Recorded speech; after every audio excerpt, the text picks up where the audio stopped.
Muy bien, chicos, vamos ahora sí a entrar en materia y comenzar a ver los presidentes que gobernaron en este periodo que ustedes saben que es la consolidación del Estado moderno mexicano y que va de 1940 a 1982.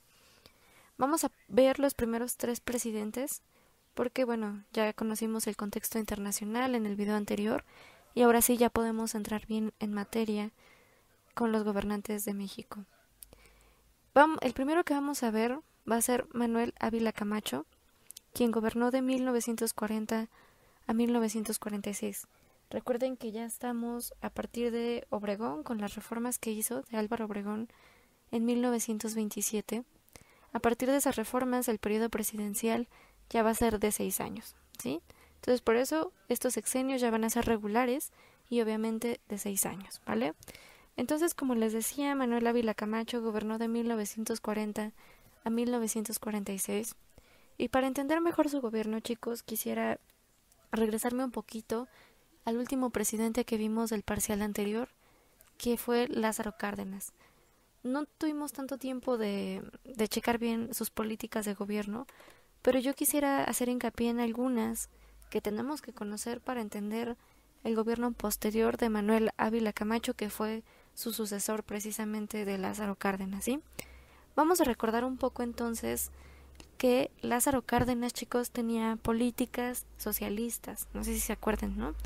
A estas alturas yo creo que ustedes ya identifican muy bien una postura socialista, ¿sí? Ya vimos en el primer video a qué se refiere cuando decimos que es socialista o comunista, ¿no? Ustedes ya saben entonces que estas políticas son de apoyo a la sociedad, apoyo a las personas que más lo necesitan, ¿no? Tratar de generar un cierto piso de igualdad, todo esto, ¿no? Entonces Lázaro Cárdenas evidentemente entonces tenía posturas socialistas, inspiradas por supuesto por la Revolución Rusa, pero también porque recuerden, y esto que no se los olvide, estamos en el periodo que se llama estado de bienestar. Eso lo vimos en el primer video, y se acuerdan que son justamente estas políticas de apoyo social, ¿no? Para levantarnos de la crisis que llegó con el 29 y que, bueno, este estado de bienestar duró más o menos de los 30 a los 70, por ahí, más o menos. Entonces, estamos dentro de este estado de bienestar con los tres presidentes que vamos a ver, ¿ok? Entonces les decía, Lázaro Cárdenas tenía postura socialista, ¿se acuerdan que instauró también la llamada educación socialista? Que precisamente de kinder a preparatoria los alumnos aprendían con estos ideales socialistas, ¿no? Como ustedes se imaginarán, pues había padres de familia muy católicos, muy religiosos, que pues no estaban de acuerdo con las posturas socialistas o comunistas. Chicos, esto es importante. ¿Qué tiene que ver entonces el socialismo con la religión, no? Ustedes podrán pensar, pues no tiene nada que ver, pero en la lógica de las personas que vivieron antes de nosotros, en la lógica de nuestros antepasados, el comunismo o el socialismo era lo equivalente a ser ateo, ¿no? Esto no era algo estudiado, no era como que ellos hubieran agarrado un libro y se hubieran dado cuenta que para ser socialista o comunista necesita ser ateo. Más bien el Estado, ¿no? Y Estados Unidos, por supuesto, que ustedes saben que estuvo durante este tiempo y hasta la fecha encima de México, tratando de que no se saliera del huacal, empezaron a difundir estas ideas erróneas del comunismo y el socialismo. Empezaron a decirle a la gente, si tú eres comunista o socialista, le estás dando la espalda a Cristo, ¿no? Te estás volviendo ateo y hasta del demonio. Ya se imaginarán entonces el temor que causaba en México entre la población que fuera socialista o comunista. Quería decir que eras atea o que eras del demonio prácticamente, ¿no? Entonces, evidentemente, chicos, imagínense esta población que había sido manipulada de esta manera, ¿no? Dando la información falsa acerca del socialismo y comunismo, pues imagínense que Lázaro Cárdenas de repente diga, vamos a instaurar la educación socialista. Los padres de familia, la mayoría se volvieron locos, evidentemente, y empezó un fuerte desconocimiento hacia el gobierno de Lázaro Cárdenas y un repudio también, ¿no? También recuerden que hizo la expropiación petrolera en 1938 y también apoyó a los sindicatos, todo esto dentro de las posturas socialistas, ¿sí? Quería recalcar esto, chicos, porque para el final del gobierno de Lázaro Cárdenas, la población ya estaba muy inconforme, ¿sí? La población religiosa, sobre todo, que en ese momento era más del 90%. Imagínense, casi todo México estaba muy en desacuerdo con lo que estaba haciendo Lázaro Cárdenas. Y pues los sectores de derecha también, ¿no? Estaban muy inconformes también. Entonces, Lázaro Cárdenas vio que su gobierno tarde o temprano iba a terminar, si no era por una revolución, iba a ser por un golpe de estado, ¿no? Entonces, chicos, Lázaro Cárdenas fue muy inteligente y previendo esta situación y precisamente para que no le sucediera, lo que hizo fue agarrar de sucesor precisamente a Manuel Ávila Camacho, ¿sale? Aquí digo agarrar de sucesor porque si recuerdan, esto yo se los comenté, a partir de la creación del Partido Nacional Revolucionario por Calles en 1929, todos los sucesores presidenciales iban saliendo del partido, es decir, el presidente en turno decía quién iba a ser el siguiente presidente, ¿sale? No había democracia, chicos, había menos democracia que ahorita, ¿sí? Ustedes piénsenlo, estaría bien que quisieran un ensayo, no es tarea, solamente es una sugerencia, para que no vayan a decir. Estaría bien que hicieran un ensayo, una investigación acerca de esto, de la democracia. ¿Qué ha pasado con la democracia en México, sí? Pues para ese periodo había menos democracia que ahorita, y los presidentes en turno decidían quién iba a ser el siguiente presidente desde el Partido Nacional Revolucionario, ¿sale? Entonces Lázaro Cárdenas decidió que Manuel Ávila Camacho, que obviamente estaba dentro del Partido Nacional Revolucionario, que para ese momento recuerdan que Lázaro Cárdenas lo cambió a Partido Revolucionario Mexicano, ¿no? Le cambió el nombre. Entonces, desde ese seno del partido, que era el partido oficial, llegó Manuel Ávila Camacho y dijo Lázaro Cárdenas, quédate, tú vas a ser el sucesor, porque Manuel Ávila Camacho ya era una persona menos radical, digámoslo así, o más bien ya no tenía estas posturas socialistas que Lázaro Cárdenas sí. Fíjense, fue algo muy duro para Cárdenas, porque aunque él tenía estas posturas socialistas y de apoyo a la sociedad, sabía que el sucesor que él había designado ya no lo tenía, ¿no? Este sucesor ya era más de centro derecha y pues ya tenía otras posturas muy diferentes a Cárdenas, y aún así Cárdenas lo puso como sucesor precisamente para evitar un golpe de estado o una revolución o que lo mataran, ¿no? Como había pasado en tiempos de la Revolución Mexicana. Entonces, chicos, así fue como llegó Manuel Ávila Camacho al poder. Y bueno, les quería comentar también que había otro cuate llamado Almazán, se apellida Almazán, y este cuate era muy amigo de Lázaro Cárdenas, fíjense, y también tenía estas posturas socialistas muy arraigadas. Él iba a ser presidente, pero Lázaro Cárdenas, al darse cuenta de esta situación, dijo, no, ¿sabes qué, Almazán? Si tú llegas a la presidencia ahora sí, nos van a cortar la cabeza a los dos porque la gente ya está muy inconforme, ¿sí? Por mentiras, por malos entendidos, por lo que quieran, pero ya estaba inconforme la gente. Entonces, quien tiene que llegar es alguien que ya regule esta situación y alguien que se gane a la gente otra vez con posturas ya no tan socialistas, ¿no? Entonces, por eso Almazán se fue a un lado y llegó Ávila Camacho al poder. Se los digo porque Almazán es muy famoso, probablemente lo lean o lo escuchen por ahí. Él iba a ser presidente, pero pues ya no. Ahora sí, chicos, vamos a ver el gobierno de Manuel Ávila Camacho. Chicos, hasta este momento todos los presidentes habían sido generales, militares, de rango militar, y Ávila Camacho no fue la excepción. Ustedes están viendo ahí su imagen con su uniforme de militar. Él era sargento, ¿no? En algún momento, y llegó a la presidencia por medio del Partido Mexicano Revolucionario. Les decía, Ávila Camacho rompió definitivamente con las posturas socialistas, ¿sí? Eliminó, uno de sus primeros designios fue eliminar la educación socialista de las escuelas, de todas las escuelas.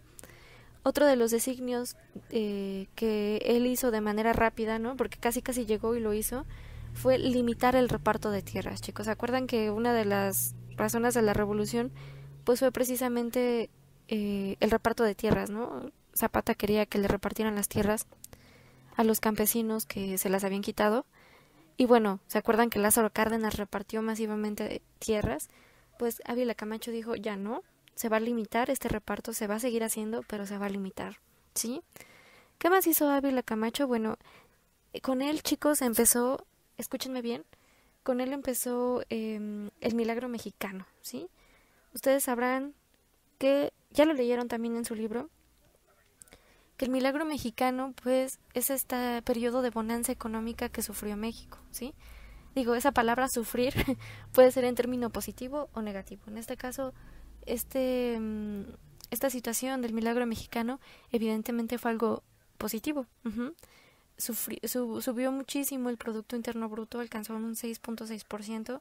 Si ustedes lo comparan con ahora, pues ahorita tenemos como el 1%, o creo que ya estamos en números negativos también por la contingencia. Pero imagínense, del 1 al 6.6%, ¿cuánto es, chicos? Es muchísimo. Estaban en los mejores años de México, pues. Empezaron los años dorados de México y por eso se le llama el milagro mexicano, ¿sí? Bueno, ¿en qué consistió, chicos, este milagro mexicano? Pónganme mucha atención, ¿sale? El milagro mexicano se creó o se generó por varias razones, ¿sí? En primera instancia, chicos, Manuel Ávila Camacho comenzó a tener una relación muy buena con Estados Unidos. Por eso hay la imagen de las manitas que se están estrechando. Esta relación buena no solo fue políticamente hablando, sino también comercial, chicos. A ver, hasta ese momento había un plan, y bueno, Ávila Camacho también lo reafirmó. Había un plan, imagínenselo, que se llamaba Plan Braceros. El Plan Braceros, a lo mejor lo han escuchado por ahí, consistía en que México le mandara trabajadores a Estados Unidos para que fueran allá a trabajar. Estos eran primordialmente campesinos. Pero imagínense la magnitud de lo que estoy diciendo, chicos. Trabajadores legales, ¿sí? Que México le mandaba a Estados Unidos y, bueno, y Estados Unidos, a cambio, pues también le mandaba armamento a México para que éste lo pudiera comerciar también. Entonces, chicos, era una relación bilateral en la que México mandaba a sus trabajadores y Estados Unidos le enviaba armamento por otro lado, y por supuesto había estas relaciones de comercio en las que México le vendía a Estados Unidos y viceversa, ¿no? Pero con Ávila Camacho estas relaciones fueron mejores, ¿no? Se estrechó la mano el país uno al otro y duraron las relaciones buenas durante todo este sexenio. Entonces, imagínense, el que trabajadores mexicanos estuvieran en Estados Unidos, ustedes saben que hay algo que se llama divisas, que son los dólares que nos mandan de Estados Unidos para acá, y obviamente el dólar siempre ha valido más que el peso, y eso genera también ganancia. Entonces, los trabajadores, los braceros que estaban en Estados Unidos comenzaron a mandar sus divisas, y México empezó a incrementar su Producto Interno Bruto, ¿sí? Recuerden que el plan Braceros era legal, nada de inmigrantes, era legal, ¿sale? Bueno, esa fue una de las razones por la que México comenzó a crecer económicamente, llamándolo el milagro mexicano, ¿sale? Otra de las razones, chicos, muy importantes es que México en la Segunda Guerra Mundial, recuerden que estamos plenamente en la Segunda Guerra Mundial, comenzó la exportación de petróleo y alimentos a Europa en la Segunda Guerra Mundial, ¿sale? O sea, mientras Europa otra vez estaba contendiendo y ha hecho un borlote allá, tanto Estados Unidos como México aprovecharon la situación. Bueno, no la aprovecharon, la verdad es que se dieron las circunstancias para que ambos países pudieran exportar alimentos y petróleo, mientras Europa seguía en la contienda. Entonces, pues esto también generó mucho dinero. Una de las cosas bien importantes, chicos, que la verán en la diapositiva donde está Manuel Ávila Camacho, es que comenzó este periodo conocido como industrialización, ¿sale? ¿Qué es la industrialización? Bueno, es básicamente meterle que el Estado le invierta dinero a la fabricación de industrias, ¿sale? Y no solo el Estado, chicos. Algo bien importante es que la inversión privada también tiene que introducir el dinero en esta área para que se generen las industrias, ¿no? Entonces no solo es dinero del Estado, sino también de los sectores privados, ¿sale? Chicos, algo bien importante entonces hasta aquí. Estamos viendo que el milagro mexicano entonces se generó por las buenas relaciones comerciales con Estados Unidos, ¿sí? Porque empezamos a exportar petróleo y alimentos a Europa mientras ellos contendían en la Segunda Guerra Mundial, y eso pues nos daba dinero, ¿no? Las buenas relaciones con Estados Unidos pues nos daban divisas, y entonces también la industrialización que nos daba, bueno, pues trabajo, ¿no? Entre más industria se genera, ¿qué es lo que va a pasar? Pues que más trabajadores van a necesitar, y entonces la tasa de desempleo va a bajar, México va a tener ingresos para comprar y todo el Producto Interno Bruto sube, ¿sale? Eso es bien importante. Entonces tenemos la industrialización, las buenas relaciones con Norteamérica y la exportación de petróleo y alimentos, ¿sí? Por esas tres razones básicas se generó lo que es el milagro mexicano, chicos, que fue de 1940 a 1970, cuando ya empezaron las crisis, ¿sí? Esta bonanza económica entonces duró 30 años, ¿vale, chicos? Y empezó desde finales del sexenio de Cárdenas, pero ya de manera bien empezó con Manuel Ávila Camacho. Lo que le quería comentar aquí, chicos, es que si ustedes lo notan hasta aquí, vemos que se está favoreciendo ¿a quién? Al sector de la ciudad, al sector citadino, ¿sí? A la urbanización, ¿sí? Entonces el campo, chicos, ¿en qué lugar está quedando? ¿Sí? Los agricultores, los campesinos, los que se dedican a cosechar, ¿qué lugar tienen en este modelo de industrialización? Ninguno. No tienen ningún lugar, ¿sale? La bonanza económica y el milagro mexicano se generó, sí, pero en el sector citadino, ¿sí? En las urbes, en las ciudades. La industrialización fue en las ciudades. Mientras tanto, chicos, el sector agrario se empobrecía cada vez más. Los campesinos tenían cada vez menos dinero. Y entonces, ¿qué creen que pasó? Se creó una desigualdad social terrible, porque mientras la gente de la ciudad seguía viviendo bien y todavía mejor con la industrialización, la gente del campo se empobrecía cada vez más, porque el Estado prácticamente los olvidó y los limitó muchísimo, ¿sale, chicos? Es bien importante recordar esto. Normalmente en los libros decimos milagro mexicano y pensamos que se extiende a todas las áreas de México, pero no fue así. El milagro mexicano entonces fue en las ciudades y benefició a la clase media, chicos. Clase media, ¿cómo podemos definir la clase media? Pues que no es una clase alta, ¿no? Pero tampoco es clase baja. O sea, no tiene ni mucho ni tiene muy poco.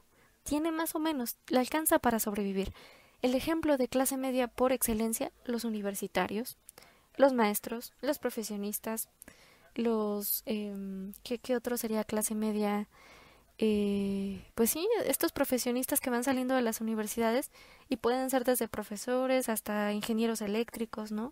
Porque no son de la clase privilegiada como la clase política, pero tampoco son demasiado pobres, demasiado pobres como los campesinos, ¿no? Por eso se le llama clase media. Este modelo de industrialización, chicos, de las ciudades, entonces benefició a esta clase media que cada vez era más, ¿sale? Entonces, chicos, esto es bien importante recordarlo, ¿ok? En esta medida, si ustedes, por ejemplo, estuvieran en la situación de que la ciudad está teniendo muy buen ingreso y muy buena calidad de vida y ustedes son campesinos, pues ¿qué creen que genere? Precisamente la migración masiva del campo a la ciudad. Los campesinos decidieron, algunos de ellos, por supuesto no todos, decidieron dejar sus herramientas e irse a las ciudades a trabajar en las industrias. Desde este momento, chicos, recuerden que antes la mayoría de la gente vivía en el campo, mucha, ¿no? Muy poca gente vivía en las urbes y las urbes pues no estaban tan desarrolladas.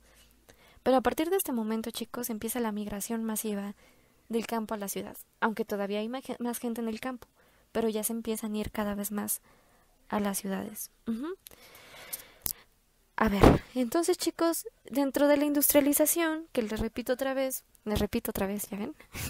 Que les repito, entró en el milagro mexicano, tenemos también que en la industrialización se generó algo que ustedes también ya leyeron, pero se los voy a explicar mejor, que es el modelo de sustitución de importaciones, ¿sí?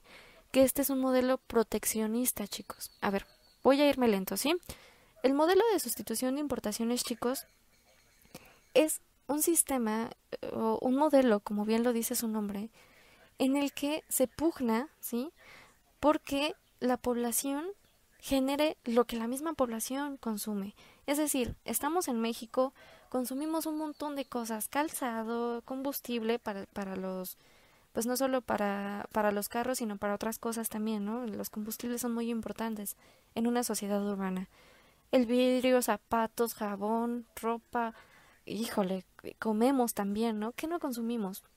Ustedes piensen todo lo que se consume, ¿sí? Y entonces, antes de este modelo, que repito comenzó con Ávila Camacho, México importaba la mayor parte de lo que consumía, ¿no? Es decir, pues consumo maíz, Fíjense, tristemente, el maíz que se consume en México no se produce, la mayoría no se produce en México, sino en Estados Unidos, ¿no? Entonces hasta ese punto llegamos, imagínense, ¿no? Entonces lo que voy consumiendo lo voy importando, es decir, lo compro de otros países, porque aquí no lo genero, necesito comprarlo a otros países.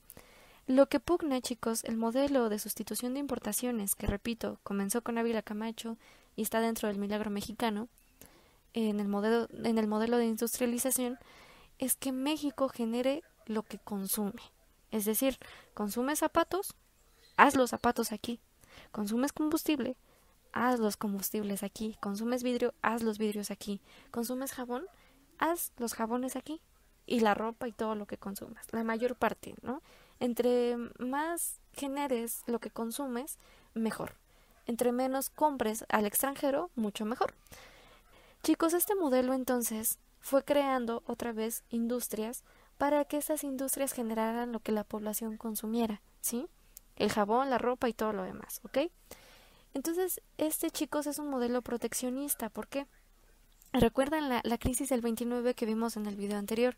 Las peores crisis del capitalismo. Bueno, cuando México se enteró y cuando también le llegó, ¿se acuerdan que también le llegó parte de la crisis a México?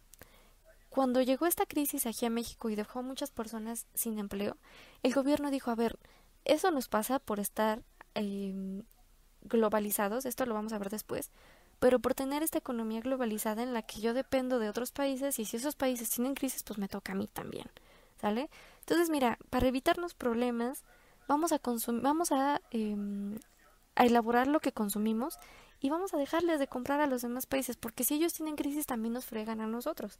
Entonces, si nosotros nos cerramos, hagan de cuenta que nos hacemos una burbujita, pues las crisis ya no nos van a pegar tan feo, ¿no? Porque, pues, ¿por qué nos van a pegar si nosotros estamos haciendo lo que consumimos?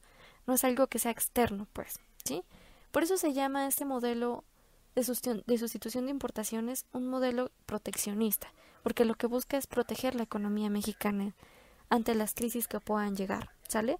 Y esto se inaugura precisamente con Ávila Camacho, chicos. Y es parte del del milagro mexicano. Porque al generar más industria, repito, que genere todo lo que se consume en México, pues se generan más trabajos. Y eso genera, evidentemente, que el Producto Interno Bruto suba. Y así sube la economía en general. Y pues ustedes ya lo habrán visto. Modelo de sustitución de importaciones. Su nombre mismo lo dice.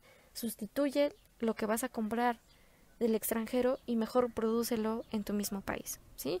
Si hay dudas, esto es bien importante, chicos, por eso lo repito y a lo mejor ustedes me están diciendo, ya entendí, ya cállate, como bien me dicen en clase a veces, ¿verdad? Groseros. pero yo sí me interesa mucho que me digan si sí están entendiendo o no, porque esto de la sustitución de importaciones no es muy fácil de entender, lo estoy simplificando lo más que puedo, pero es bien importante para este periodo, ¿ok? Bueno, chicos, entonces vamos a pasar a otra área del mismo gobierno de Ávila Camacho. Repito, seguimos en el estado de bienestar, que si ustedes recuerdan bien, pues es este modelo de apoyo a la sociedad. Y precisamente en este año se crea el IMSS, en 1943, perdón, se crea el IMSS en este gobierno. Y bueno, en 1942, un año antes, pues ustedes ya lo vieron también en su libro, México entra por primera vez y única vez a una guerra internacional, ¿sí? Con el Escuadrón 201 y algunas, todavía el año pasado creo que un sobreviviente quedaba por ahí del escuadrón. Y bueno, ¿esto por qué? Porque Alemania, precisamente en 1942, hunde varios barcos mercantiles mexicanos, ¿no? Dicen que fueron varios, algunos dicen que fue uno. Ustedes saben que en la historia a veces no están muy claras las cosas, sobre todo porque no existen los archivos a lo mejor que lo puedan aclarar. Pero el punto aquí es que México entró a la guerra precisamente porque Alemania hundió varios barcos mercantiles mexicanos y eso obligó al gobierno de Ávila Camacho a reaccionar y a mandar a este grupo de gente a pelear al lado de Estados Unidos, ¿no? Entonces, bueno, les digo, es una historia muy bonita, véanlo, hay algunos relatos muy bonitos de este escuadrón acerca de cómo pelearon y sí, fueron muy valientes porque fueron los únicos de México que llegaron a la guerra, ¿no? Y bueno, para terminar ya con Ávila Camacho, vamos a ver que para 1946 le cambia el nombre por tercera vez al partido oficial, que había sido PNR, que luego Lázaro Cárdenas le puso PRM, y ahorita a Camacho lo van a renombrar como actualmente lo conocemos, PRI, Partido Revolucionario Institucional. Chicos, no solo lo renombró, ¿sí? Si recuerdan bien, con Lázaro Cárdenas el partido había sufrido modificaciones, incluyó en él a militares, obreros, al sector común, y Ávila Camacho lo que dice es no. O sea, ya el partido ya no va a aceptar a militares, ya no va a aceptar obreros, sindicatos menos, y menos gente del común. Lo cerró aún más a la élite política, y sobre todo Ávila Camacho lo que hizo fue darle el poder del partido al presidente, ¿no? El presidente va a ser quien lidera el partido, aunque no de manera real, chicos. O sea, más bien no de manera nominal, ¿sí? Porque de manera nominal había un presidente de partido y ese era el que movía todo. Pero en el ejercicio real del poder, pues quien tenía el mando del partido, pues era el presidente de México a partir de Ávila Camacho. ¿Ok, chicos? Y pues sobra decirles que de ahí van a salir todos los presidentes posteriores, no solo en la esfera del presidente de la República, sino también presidentes municipales, presidentes regionales, y todos los niveles políticos. De ahí van a salir los presidentes, ¿no? O sea que se anula prácticamente la democracia. Muy bien, chicos, vamos a pasar ahora al otro presidente, quien es Miguel Alemán Valdés, que gobernó justamente de 1946 a 1952. Chicos, este presidente inauguró varias cosas, ¿no?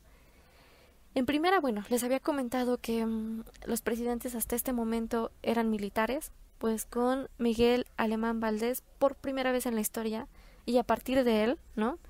Empiezan a llegar a la presidencia gente que no es militar, ¿sí? Ya, se acabó la era de los militares y ahora va a ser la era de los civiles, ¿no? Del civilismo. Si ustedes ven alguna vez en un libro que se refiera así civilismo, quiere decir esto, que los presidentes ya no son militares y ahora son personas civiles, ¿no? Miguel Alemán, chicos, era un abogado estudiado, por supuesto, de la universidad, era un universitario, y entonces él sube a la presidencia otra vez por medio del partido oficial. Chicos, con Miguel Alemán, la industria, si ya estaba creciendo en el periodo anterior, con él surge un boom de crecimiento en las industrias. No solo se generan más, sino también que el mismo crecimiento dentro de varias industrias que estaban chiquitas y luego se hicieron enormes gracias al apoyo gubernamental. Evidentemente, pues apoyó la inversión privada. Acuérdense que no solo el Estado tiene que inyectar el dinero a la industria, sino también el sector privado. Y bueno, evidentemente estamos en la Guerra Fría, por eso en el primer video les comentaba que era bien importante no desechar que todo este periodo es dentro de la Guerra Fría, y pues Miguel Alemán también tuvo varias políticas muy anticomunistas, ¿sí? Por supuesto también por la presión que sufría por parte de Estados Unidos. Entre estas políticas, chicos, bueno, Miguel Alemán reprimió muchísimas huelgas campesinas, estos campesinos que querían que se les inyectara dinero a su sector agrario, y bueno, Miguel Alemán evidentemente no lo hizo, dijo que no, que el sector agrario, pues lástima, no se iba a poder ayudar, y entonces apoyó más bien, como les decía, la industria, y estos campesinos que no fueron apoyados, pues empezaron huelgas y revueltas, y el Estado los reprimió violentamente, ¿no? Chicos, a Miguel Alemán se le conoce mucho porque era bien corrupto el cuate, la verdad era bien corrupto. Sí, como les digo, él se formó en una universidad y pues era abogado, pues tenía sus amiguitos abogados también. Entonces cuando él sube a la presidencia ya se imaginarán, todos los puestos del gobierno se los dejó a sus amiguitos universitarios. A estos chicos se les conoce como dedazos o compadrazgos, ¿no? Es decir, el puesto gubernamental pues ya ni siquiera es como que se lo doy al más apto, o se lo doy a alguien que de verdad lo merezca por sus estudios. Pues no, se lo doy a mi amiguito porque pues, ay, es mi amigo de la universidad, ¿no? Y pues si yo gano bien, pues él también, como no va a ganar bien. Sí, esto es compadrazgo o dedazo. Entonces, pues todos los puestos gubernamentales se los dio a sus amiguitos universitarios, ¿no? Imagínense. como que en ese gobierno, pues sí, todo el gabinete se llenó de compadrazgos y pues fue muy evidente en toda la población, ¿no? Que este presidente estilaba hacer sus compadrazgos. Bueno, también chicos, en este gobierno, bueno, pues se institucionalizó de alguna manera la venta de droga. Sí, los cárteles comenzaban ya a surgir para este periodo muy temprano y pues se dice que los investigadores, ¿no? Se dice, se escucha como si fuera algo de aliens, no, los investigadores o los historiadores han comprobado que, bueno, Miguel Alemán tenía ya ciertos arreglos con estos cárteles incipientes y entonces pues ya había esta venta de drogas que incluso el gobierno participaba en él, ¿no? Es decir, pues te dejo vender droga, pero me das tu mochada para que los policías no te vayan a agarrar, ¿no? En la movida. Pues les digo, el gobierno de Alamán muchas veces es considerado uno de los más corruptos o incluso donde inició la corrupción de manera masiva, ¿no? Dentro de las cosas que hizo positivas para la población, chicos, tenemos la creación, por un lado, del Aeropuerto Internacional de la Ciudad de México en 1952, ¿sí? Ustedes saben que es de los aeropuertos pues más importantes a nivel mundial, porque México es uno de los países a donde vienen muchos extranjeros a pasarse las vacaciones, ¿no? Los spring breakers y todos estos cuates vienen mucho aquí. Entonces, pues si no fuera por el aeropuerto, el turismo en México no sería posible. Esa es una de las cosas que hizo muy bien, se le ha aplaudido mucho. Y bueno, esta creación del aeropuerto fue en 1952. También creó uno de los, imagínense, este establecimiento ya es patrimonio de la humanidad. Imagínense qué tan importante. Ciudad Universitaria, chicos, creó Ciudad Universitaria en 1952, en el mismo año que el aeropuerto. Y pues bueno, ¿qué más les puedo decir? Creó CEU, ¿no? Una de las, creo que es la universidad más importante de México. Y es ciudad universitaria, porque pues si ustedes han ido, y espero que lo hayan hecho, si no, pasando la pandemia, es una de las cosas que tienen que hacer, visitar la biblioteca y los murales de Diego Rivera. Chicos, es la universidad más importante de México y creo que también una de las más importantes de Latinoamérica. De ahí se forman, ustedes saben, los mejores especialistas de México. Entonces, bueno, una chulada lo que hizo este señor con Ciudad Universitaria, ¿no? ¿Y qué más les puedo decir de Alamán? Bueno, algo muy importante, sí, ya se me estaba olvidando. A ver, vamos a recordar un poco para qué funcionan los sindicatos, ¿sí? Los sindicatos, ustedes se acuerdan que en su primera periodo de gobierno de Lázaro Cárdenas comenzaron a surgir más porque pues el presidente los apoyó. Un sindicato, ¿cuál es su labor esencial o más básica o más primigenia, ¿no? ¿Para qué es para lo que se crean los sindicatos? Pues precisamente es para ayudar a los trabajadores, ¿sí? Para evitar que haya muestras de violencia, sí, o que dañen sus derechos humanos a los trabajadores. Es decir, en el sindicato tu patrón ya no te puede exigir que trabajes más sin que te pague extra, ¿no? Por ejemplo, o exigirte que hagas más horarios de los que te corresponden, porque entonces el sindicato va a protegerte, va a proteger tus derechos de trabajador. Bueno, en esta medida, chicos, hasta ahí todo va bien, pero Miguel Alemán también era bien astuto, chicos, y entonces él instauró algo que se conoce como el sindicato charrista o el charrismo en el sindicato, ¿sí? ¿A qué se refiere, chicos? Bueno, pues que los sindicatos normalmente pues siempre están en huelga, ¿no? Porque necesitan aumento de salario o porque están exigiendo por alguna bajeza que se les hizo a los trabajadores, etcétera, ¿no? Entonces Miguel Alemán, para ahorrarse estas disputas entre el sindicato y el gobierno y estar teniendo que mediar o apoyar a los trabajadores o darles lo que ellos quieren, instauró en primera instancia a un cuate que se llama Jesús Díaz León, al que le decían el Charro, y lo impuso en el sindicato de ferrocarrileros, ¿sí? Que era el que más estaba en huelga en esos momentos. Entonces, el Charro, ¿sí? Este cuate, el que le decían el Charro, pues estaba bien vendido al gobierno, ¿no? Entonces, cuando Miguel Alemán lo hace presidente del sindicato, ¿ustedes qué creen que pasa? Pues el sindicato ya no es libre, ya no está creado para apoyar a los trabajadores. Ahora el Charro, como es el líder, pues entonces va a apoyar más bien lo que el gobierno le pida, ¿no? Si el gobierno le dice, oye, controla el sindicato porque mira, ya están haciendo mucho revuelto y a mí me perjudica en mi imagen pública, pues el charro lo que decía es sí, sale, voy a tratar de calmar el sindicato, y pues los manipulaba a placer del gobierno, ¿sí? Entonces, bueno, repito, el charrismo es eso, que se imponga un líder adepto al gobierno, ¿no? Que siga los ideales del gobierno y las ambiciones también del gobierno, y se impone dentro del sindicato para que manipule a los trabajadores a placer del mismo gobierno.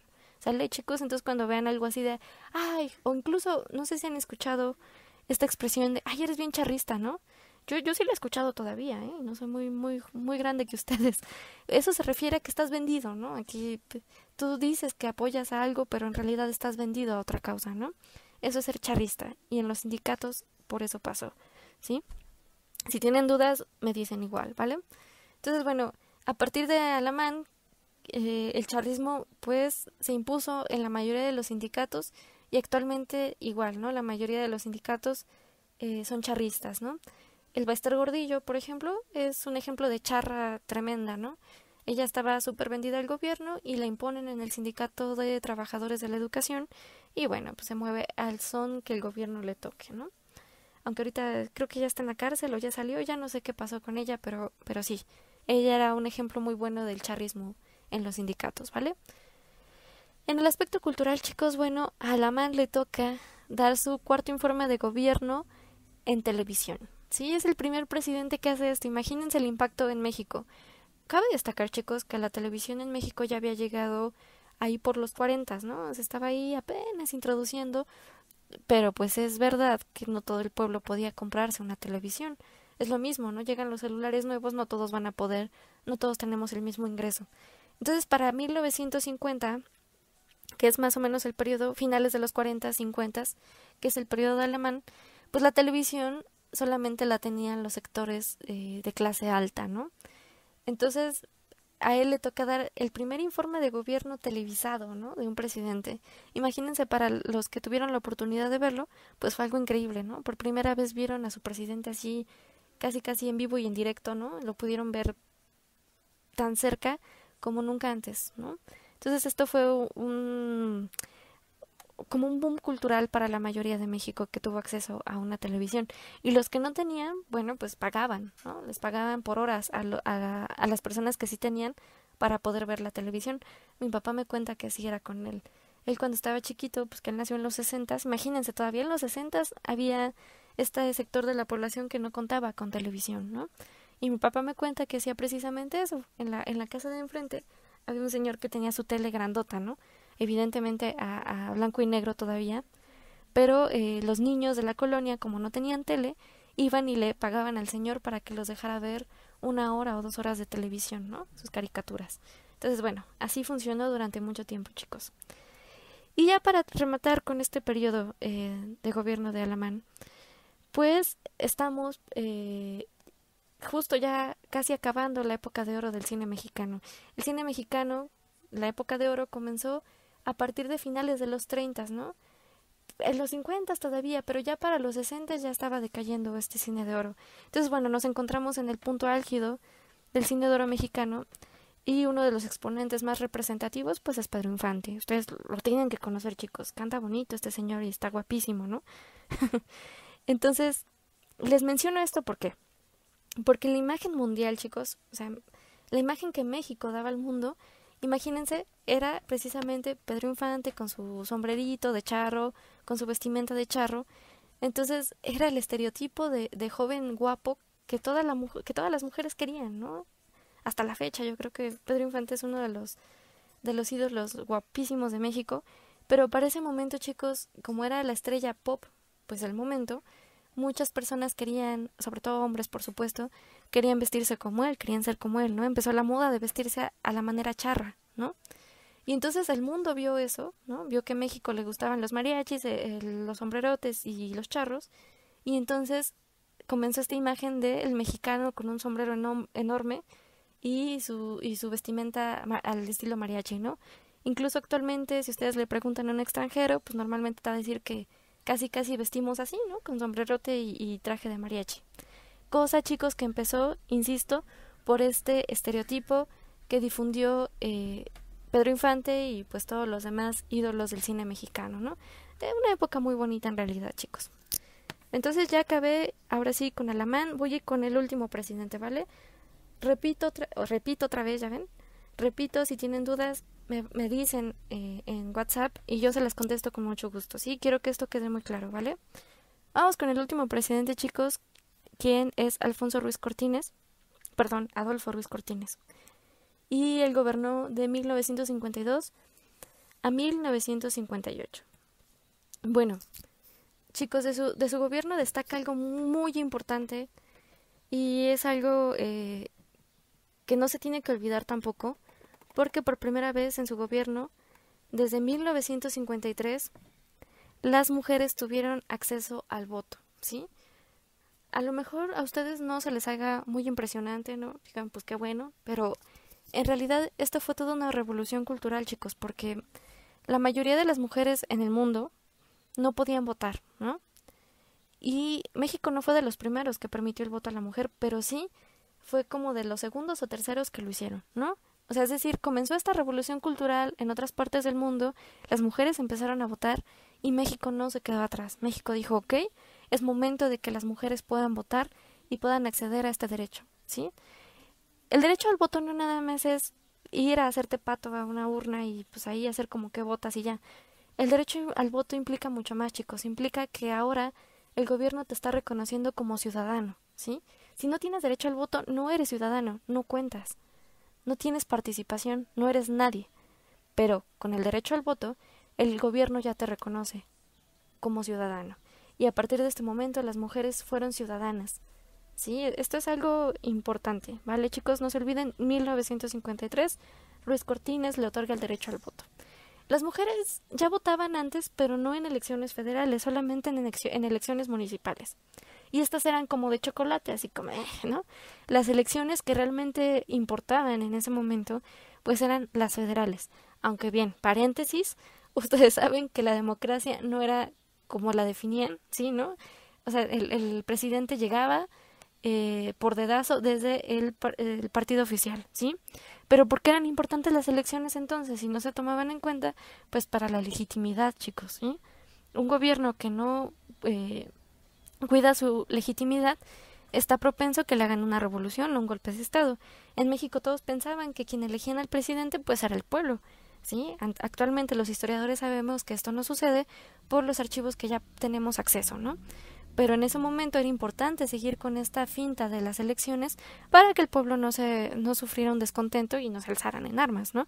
Aunque en la realidad sabemos que el presidente era elegido desde el mismo seno, del partido oficial. ¿Sale, chicos? Bueno, este modelo de sustitución de importaciones, de industrialización, de apoyo a la inversión privada, todo este modelo, les repito, estuvo en este periodo de 1940 a 1970, ¿sale? Es el milagro mexicano y Adolfo Ruiz Cortines pues no es la excepción, él también apoyó a la industria y a la inversión privada, ¿sale? A la modernización también, chicos, ¿sí? En este sentido, ¿qué se refiere con la modernización? Pues extender los servicios públicos hacia todo el mundo, hacia todo el país, ¿vale? Que haya luz eléctrica en todo el país, que haya teléfono en todo el país, que haya televisión en todo el país, ¿sale? Hasta ese momento, repito, solo un sector muy pequeñito podía tener acceso a los servicios públicos, pero el ideal del gobierno era que pues llegara a todas las esferas, ¿no? A las esferas públicas del país, ¿sale? Y otra vez, chicos, pues tenemos esta marcada actitud anticomunista precisamente por la por la Guerra Fría, y porque Estados Unidos presionaba precisamente para que México no se fuera del lado comunista, y por eso México tenía que tener estas posturas para pues prácticamente mantener las buenas relaciones con Estados Unidos. Y porque, bueno, repito, el comunismo y el socialismo no apoyan, por supuesto, la inversión privada, ¿no? Recuerden que para ellos toda la industria, todos los sectores de donde se genera economía, tiene que ser de todas las personas, ¿no?